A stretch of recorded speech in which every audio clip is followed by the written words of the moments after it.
আসসালামু আলাইকুম প্রিয় দর্শক, আপনারা দেখতে পাচ্ছেন যে আমরা তুলসীমালা ধান দেখতে এসেছি।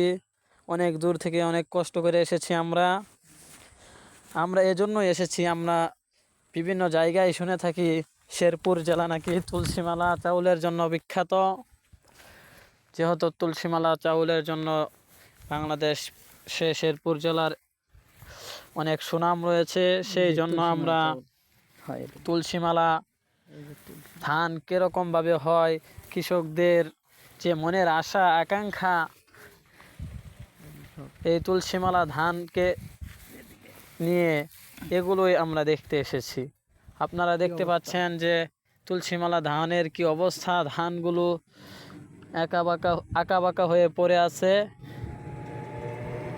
আমরা শুধু তুলসীমালা ধানের যেই মূল্য সেটাই দেখতে পারি, কিন্তু তুলসীমালা ধান যেই কৃষকরা আবাদ করে, যেই কৃষকরা এত কষ্ট করে ফসল ফলায়, তাদের যে মূল্য আমরা সেটা বুঝতে পারি না।